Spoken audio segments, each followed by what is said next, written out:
Hey guys, ankhgaming with you again for some more Duels of Planeswalkers 2013.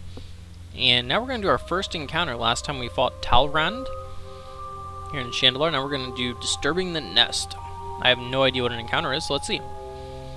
The best way to test how your deck performs against a specific strategy.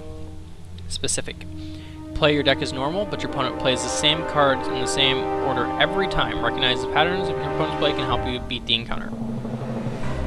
I'm not too worried. Kind of want to unlock some other cards, but we gotta see how this plays out, man. We gotta try out our deck. Now, guys, let's go ahead and start the duel. Please post in the comments what you guys think of the videos, what you might want to see, how often you would like to see the videos. Right now, I'm thinking I'm gonna post every other day. I may post more frequent than that. We'll see. Let's see, 3 lands. So we got turn 2 Group's Companion into turn 3 Leatherback Baloth. That on its own, if this was a 5-card hand, 3 lands and those 2 spells, it would be keepable. So there's no reason to toss it and get a new hand because, yeah, it'll be 7 cards, but it could be worse. And these cards are great finishers if I draw lands, if I draw spells, we should be fine too. So I think we just keep it. Those 2 cards are plenty enough to last us through turn 6, really. So, and I'm assuming this is birds. It's gonna be a lot of little weenie flyers. So my guys will put the beat down a lot harder. Oh, I think this guy. I think I remember reading about these. He may play one of those every turn. Okay, don't show that again. I understand how flying works. Flying creatures may only be blocked by flyers. All right, another companion. The beatdowns begin. So our clock will be faster because our creatures will have a better power to mana ratio than his could possibly have. White flyers are not necessarily efficient. Best you could hope for is 1 power per mana spent. But a lot of times you don't even get that. A lot of times it's about 2/3. So he didn't even attack, which is kind of silly. These guys don't have vigilance, do they? No. So if he blocks with both of his creatures, we pretty much have already won the game. Yeah, see, he just blocked with both. So we kill each of them and we do 1 damage to the opponent.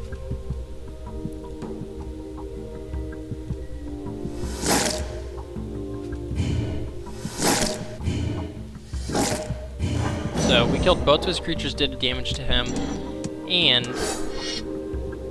only lost 1. So basically that's called a 2-for-1. We killed 2 of his cards with 1 of ours. We both spent the same amount of mana and he took a damage, so it puts me very, very far ahead now. So he just plays another little 1/1. Now, if that's all he's playing is those guys, it's going to take 5 of them to beat this card. That's not going to happen. So we'll go ahead and attack. He probably does not block. As to be expected, he's just taking the 4 damage. Play out this guy. We'll run 1 land away from the Ant Queen, which we don't even need at this point. He's playing white, so he could have some kind of kill spells, like a Day of Judgment, which kill all creatures, so we may not want to run this out. This card, target creature you control fights target creature you don't control. Fighting just means they basically attack each other, but they don't actually go into combat or tap. So I can make this guy battle one of his hawks if I wanted. Yeah, so they'd each do their damage to each other. So obviously my guy would win, because he's got 4 power and 5 toughness, and he only has 1 and 1. Oh, we still have one of these spiders in here. So what we're going to do here is prey upon choose a creature you control, this guy, and we're going to choose that guy. Here's why we do this. Is, sure, we could trade 2 of his birds for this guy again, but it's better for us just to get that card out of our hand and force the damage through. So he's just going to block here. We traded that card for 2 of his creatures, pretty much. So now the pressure's still on. We had nothing else to do with that mana anyways, and if we draw land the next 2 turns, our mana is going to be tied up. So that was the best chance to do that, in my opinion. This encounter looks like it's going to be fairly easy, so we may do both encounters this episode. May do all the encounters in an episode and then do the boss fights in separate episodes. So here we just fight. And Ant Queen is probably one of the best cards I can really play. It's just a very high impact card. It can win a game solely by itself. So we're just going to play the stupid spider here, just so that way we have enough damage to kill him next turn. Otherwise we only have 7. Now we have enough damage to completely wipe out our opponent in 1 turn. High likelihood he plays a creature here. If he doesn't, okay, just another Suntown Hawk. I guess he just plays 1 every turn. Just 1 hawk every single turn, and a land. Alright, so now we just attack. He's gonna block the 4/5 probably. He blocks the spider. Same thing. So we put him down to 2 lives, and we'll just pass the turn. We don't need to play any more spells. That would be called being greedy and overextending, though I don't think this AI has any spells to kill all of my creatures. There's no reason to risk it. So there you go, now he has no cards in hand. Now we'll play the land though. And win.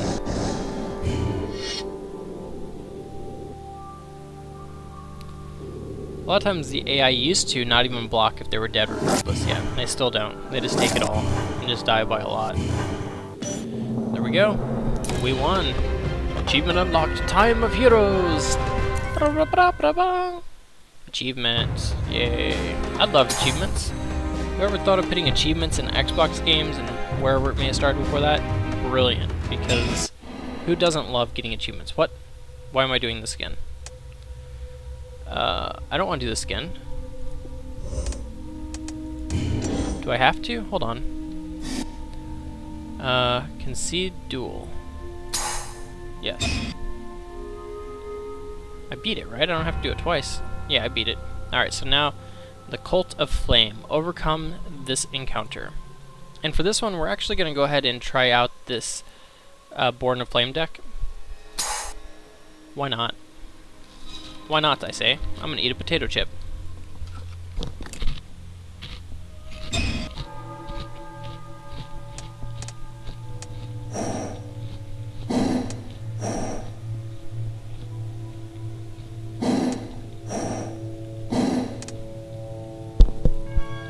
I don't know what this deck has in it, but this hand's not good.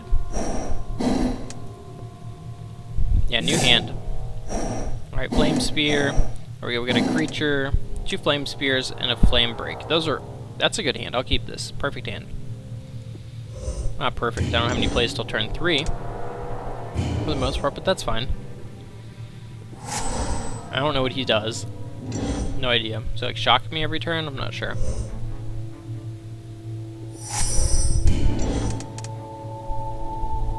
Pass.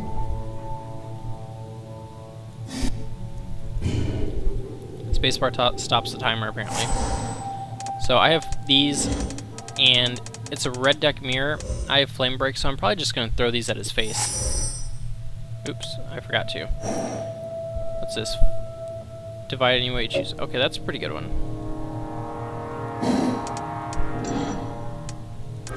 Play this guy. It's a 2/2 flyer with haste. If he kills it, it's okay. Don't show again. We'll attack.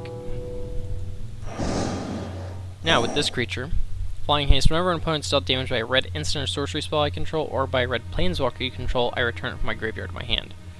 So, say he can kill it here. I can just Flame Spear him and get it back to my hand, and I can keep doing stuff like that. Very powerful. Man, if this was reprinted in M13, holy cow, this is such a powerful card. 3 damage each creature without flying in each player. Very powerful.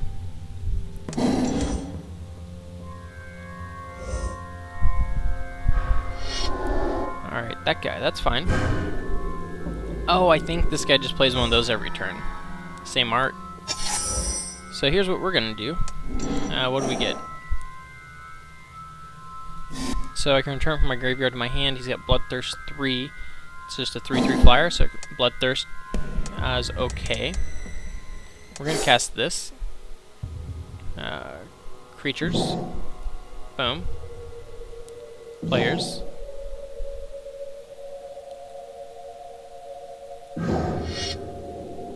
So we're doing 1 damage to his creature and 2 to him, and then we're attacking. Main reason we do that is we had nothing else really to spend our mana on, and I want to be mana efficient, especially as a red deck. I'd like to be using my mana as much as possible. Now, Bloodthirst is an ability where if the opponent's been dealt damage that turn, when you play the Bloodthirsted card, it'll have 1/1 counters on it equal to the Bloodthirst amount. So this guy's at 3 Bloodthirst. If the opponent's been dealt damage, it would have 3 1/1 counters when it comes into play. So we're not worried about that one pinger. We really have no way to be mana efficient right now, so we're not going to worry about it at the moment.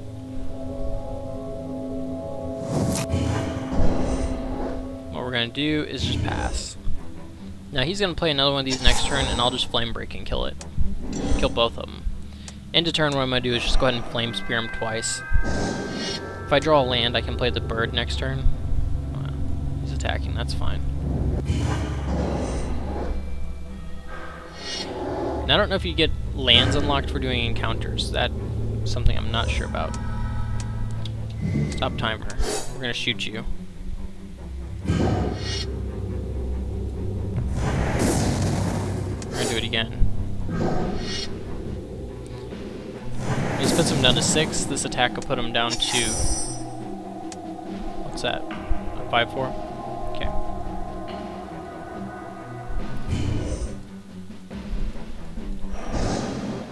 We just want to attack him here.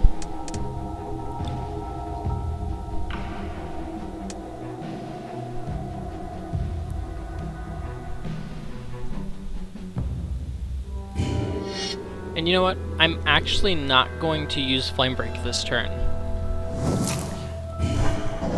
Here's the reason why. Is if next turn he uses both of those to kill my flyer, if I draw a land, I can Flame Break him, returning this to my hand, and cast it and attack. So I'll get to kill him in one fell swoop. No other play I really had that turn is going to guarantee I kill him on my following turn. Well... so... what we have to do is we have to Flame Break here. He should kill my flyer. Yeah, here we go. So he's shooting it twice. That's fine.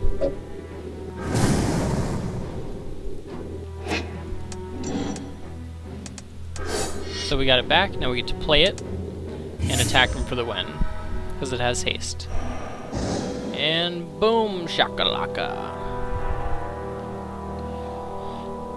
And that's what we call the easy peasy victoreasy. We did more damage to ourselves than he did to me. Attack, man. I didn't hit attack. And the opponent is dead. I don't know what that was about.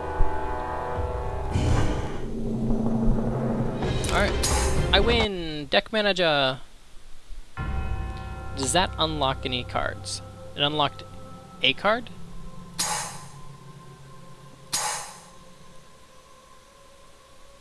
Okay, so I unlocked, I think, a Flame Break. So you can look at all the stuff that would be unlocked in the deck. What is that card? Fire Blast. Oh, I love Fire Blast. Fire Blast, a very good card. I don't think it works very well in this deck, though, because you have a lot of mana-hungry cards. Like that guy's mana-hungry. He's a very cool card. Never been good, though. Yeah, this deck can't make use of Fire Blast. It just has way too much mana intensity to it. That's a very cool card. Beacon of Destruction. If it cost like 3, it'd be borderline. It would be broken. If it cost 4, I think it'd be good. Alright, so this deck... looks like it's got a lot of bad cards in it, honestly.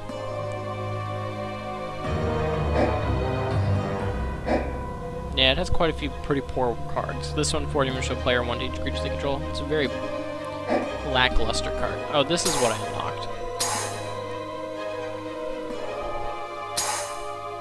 That's why it's sparkling, I think. So we can remove 1 card from the deck. It's definitely going to be Flame Wave. That's just way too much mana. 7 mana. Not worth it for the effect, really. It's one-sided I think it's about the same amount of mana it costs to do with the bonfire. But it's like a bonfire. Or lavalanche, but it's for 4. So that's not a card I care for. The rest of these I think are just better. They're cheaper, and that's what you want in your red deck. You want speed. So back, save and quit. And that's going to be it for this episode, guys. Next time, we will be going into the campaign and finishing off Chandalar. We'll be fighting Garruk, the Garruk himself. And then we'll get to move on to, looks like, Innistrad. So thanks for watching, guys, and tune in next time for more Duels of the Planeswalkers 2012.